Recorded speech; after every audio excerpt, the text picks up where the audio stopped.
नमस्कार दोस्तों, मैं विजय स्वागत करता हूं आप सभी दोस्तों का आपके अपने YouTube channel the exotic birds of Jodhpur Rajasthan में।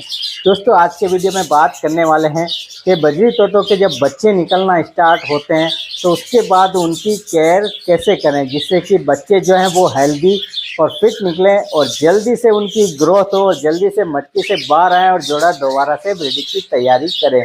तो वीडियो में अंत तक बने रहिएगा, वीडियो को पूरा देखिएगा और चैनल को अभी तक सब्सक्राइब नहीं किया है तो चैनल को सब्सक्राइब जरूर कर लें, घंटी को दबाते हैं और ऑल पर सेलेक्ट कर लें। तो चलिए जल्दी से बढ़ते आगे और बात करते हैं बच्चे निकलने के बाद हमें देख रेख कैसे करनी चाहिए।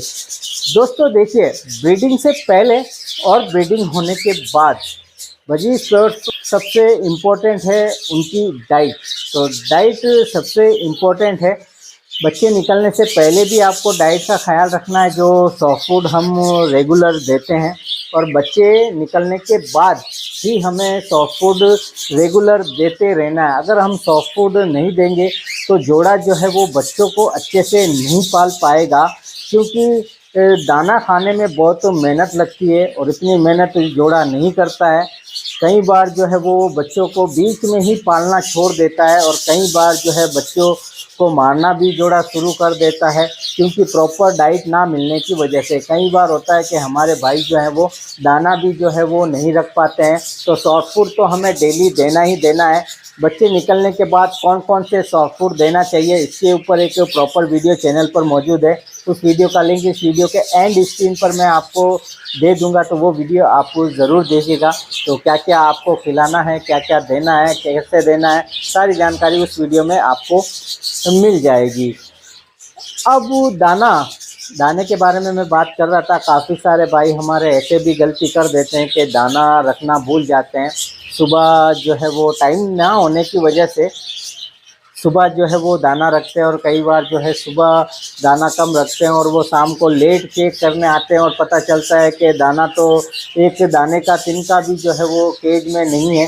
तो ऐसे में भी जो है जब वो जोड़ा खुद ही खाने को उसको नहीं मिलेगा तो वो अपने बच्चों को कैसे खिलाएगा। तो आपको जो है जो भी आप दाना देते हैं, जो भी मिक्स सीड देते हैं, कंगनी दाना या उसके साथ जो भी आप सीड्स मिलाकर देते हैं, 24 घंटे केज में होना चाहिए। उसके अलावा सॉफ्ट फूड मॉर्निंग के समय देना ही देना है, जो भी सॉफ्ट फूड देते हैं हम।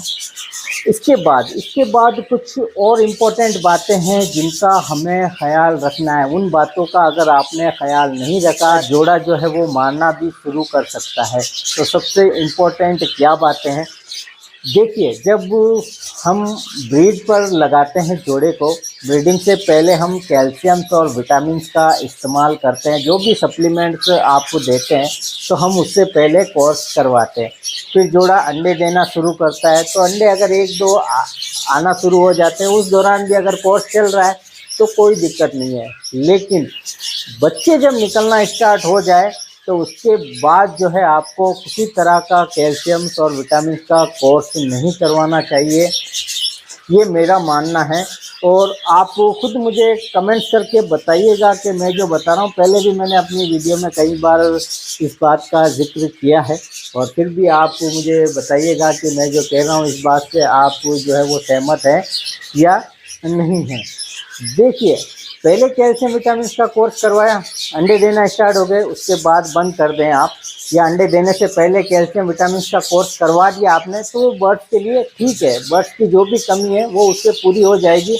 और उसके बाद हम इतने सारे डाइट जो देते हैं, सॉफ्ट फूड देते हैं, भीगे हुए दाने देते हैं, तो उसमें भी बहुत सारे पोषक तत्व जो है हमारे बर्ड्स को मिल जाते हैं। तो उसके बाद जो है वो देने की ज़रूरत नहीं है। बच्चे जब निकलना शुरू हो जाए तो उसके बाद बिल्कुल भी नहीं देना है।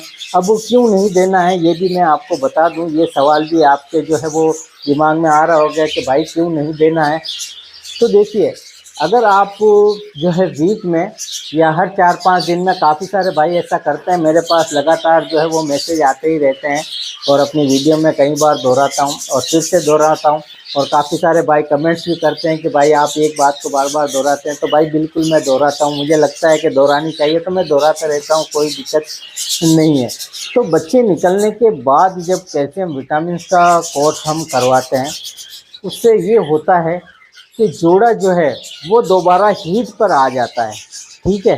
अब जब दोबारा जोड़ा हीट पर आ जाता है तो वो दोबारा फीमेल जो है, कई बार फीमेल हीट पे आ जाती है तो वो दोबारा मटकी में अंडे रखने के चक्कर में या तो वो दूसरी मटकी सेलेक्ट कर लेती है या फिर अपने ही बच्चों को मारना शुरू कर देती है। अगर आपके पास ऐसा हो रहा है तो आप इस बात को नोट ज़रूर करें कि बच्चे निकलने के बाद भी आप कैल्शियम विटामिन का कोर्स करवा रहे हैं या नहीं करवा रहे हैं। अगर करवा रहे हैं, आपके पास ऐसा हो रहा है, तो वजह ये हो सकती है। तो कई बार मेल जो है वो हीट पे आ जाता है। मान लीजिए फीमेल जो है वो हीट पर नहीं आई तो मेल हीट पर आ जाता है, फिर वो जो है वो फीमेल के साथ क्रॉस करने की कोशिश करता है और एग्रेशन में आकर मेल जो है वो बच्चों को नुकसान पहुंचाना शुरू कर देता है, क्योंकि उसको पता है कि बच्चे जब तक मटकी में रहेंगे तो फीमेल जो है बच्चों पर बैठी रहेगी, मटकी में ज़्यादा जाएगी, बच्चों को नुकसान पहुंचाएंगे तो फीमेल बाहर आएगी और जो है उसकी ब्रीडिंग दोबारा स्टार्ट हो जाएगी। तो बच्चे निकलने के बाद आप कैल्शियम विटामिन का कोर्स जो है वो ना करवाएं। बच्चे लगभग बड़े हो जाएं, बच्चे मटकी से बाहर आना शुरू हो जाएं, उसके बाद आप दोबारा जो है कैल्शियम विटामिन का कोर्स करवा सकते हैं। इस दौरान जो है वो आपका कोर्स भी हो जाएगा और जोड़ा जो है अपने नेक्स्ट क्लच की तैयारी पर भी आ जाएगा। तो हमारा जो कोर्स है वो अच्छे से हो जाएगा और जोड़े में जो भी अगर कमी आई है कैल्शियम वगैरह की तो वो पूर्ति हो जाएगी और आगे हमारी आगे से आगे ब्रीड जो है वो अच्छी चलती रहेगी और बच्चों की ग्रोथ भी बनी रहेगी। जोड़ा बच्चों को भी अच्छे से पालेगा और बच्चों की ग्रोथ भी अच्छी होगी। बाकी इसमें जो है वो सबसे इम्पोर्टेंट डाइट का रोल है, सॉफ्ट फूड का रोल है। सॉफ्ट फूड अगर आप रेगुलर देते रहेंगे, सॉफ्ट फूड भी आपको बहुत ज़्यादा भर भर के नहीं देना है, जितने आपके पास बर्ड्स हैं उस हिसाब से आपको सॉफ्ट फूड देना है।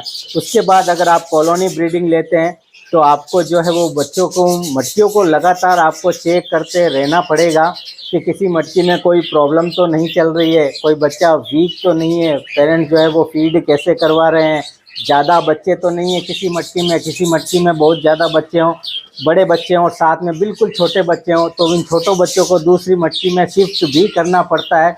तो रेगुलर आप मटकी चेक करते रहेंगे तो ये काम भी आप कर लेंगे। शिफ्ट करना भी ज़रूरी होता है। शिफ्ट कर आप जो है ब्रीडिंग को और ज़बरदस्त बना सकते हैं और बच्चे जो हैं ज़्यादा से ज़्यादा आप ले सकते हैं एक जोड़े से भी।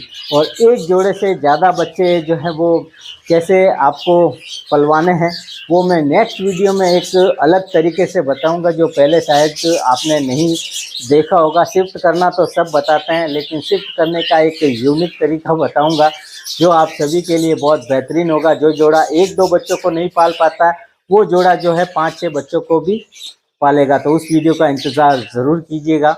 बाकी मैंने सब कुछ आपको अच्छे से बता दिया कि केयर आपको कैसे करनी है। कोई बहुत बड़ा काम नहीं है, बस थोड़ा बहुत समय देना है, डाइट का ख्याल रखना है और मेन ही कैल्शियम विटामिन का जो कोर्स है उसके बारे में मैंने आपको बता दिया है। तो उम्मीद करता हूँ आज का ये वीडियो आपको पसंद आया होगा। वीडियो अगर आपको अच्छा लगे तो वीडियो को लाइक ज़रूर कीजिएगा, कमेंट कीजिएगा और चैनल को भी सब्सक्राइब ज़रूर कर लीजिएगा। तो इजाज़त दीजिए, मिलते हैं बहुत जल्द एक और नए वीडियो नए टॉपिक के साथ।